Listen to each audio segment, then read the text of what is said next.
बातमी पुण्यातून आहे। पुण्यामध्ये शरद पवार गट राष्ट्रवादीतील वादग्रस्त जागांचा अखेर तिढा सुटलाय। अजित पवारांसोबत झालेल्या बैठकीमध्ये सामोपचाराने तोडगा निघालेला आहे। शरद पवार गट आणि राष्ट्रवादी एकत्रित 165 जागा लढवणार आहे। आणि या संदर्भामध्ये अधिक माहिती जाणून घेऊयात। माझा सहकारी रोहन कदम सध्या आपल्या सोबत आहे। रोहन, अखेर जागांचा तिढा सुटलेला आहे। पवार गट आणि राष्ट्रवादी जवळपास दोघेही मिळून 165 जागा पुण्यामध्ये लढवतात, काय माहिती आहे?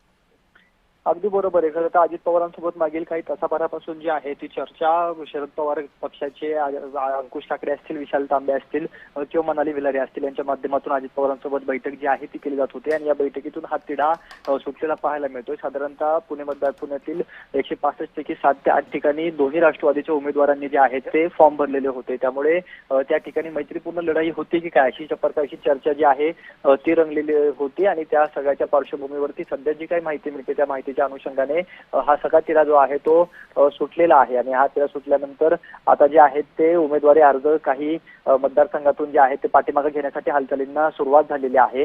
शरद पवार गटाकडून जवळपास 4 जणांचे उमेदवारी अर्ज जे आहेत ते पाठीमागे घेतले जाऊ शकतात, तर अजित पवारांच्या राष्ट्रवादीकडून साधारणतः 3 उमेदवारांना जे आहे ते पाठीमागे उमेदवारी अर्ज घेण्याचे सांगितले असल्याची माहिती सध्याच्या घडीला सूत्रांकडून मिळते। त्यामुळे आता नेमकं 3 वाजेपर्यंत कोण किती उमेदवारी अर्ज मागे घेते आणि जर का या उमेदवारांनी अर्ज पाठीमागे घेतला नाही तर या सगळ्या मतदारसंघामध्ये मैत्रीपूर्ण लढाई जी आहे ती दोन्ही राष्ट्रवादींची होते का हे देखील पाहणं महत्त्वाचं आहे। आता अतिशय घाईगडबडीमध्ये अंकुश ठाकरे असतील, विशाल तांबे असतील हे डायरेक्ट अनेक मतदारसंघामध्ये जाऊन तिथल्या उमेदवारांना जे आहेत ते आता उमेदवारी अर्ज पाठीमागे घेण्याची विनंती जी आहे ती करणार आहेत, सूचना ज्या आहेत त्या करणार आहेत। त्यामुळे अजित पवारांकडून देखील अशा प्रकारे अनेक कार्यकर्त्यांना फोन गेलेले आहेत, त्यांना देखील फोन करून उमेदवारी अर्ज पाठीमागे घेतल्याचं सांगितलं आहे। नक्कीच रोहन, त्यामुळे या सगळ्या पार्श्वभूमीवरती आता या उमेदवारांनी अर्ज मागे घेतल्यानंतर नाराजीचा सूर असा कुठलाही आवळू नये असं सुद्धा आपण आता पाहतोय।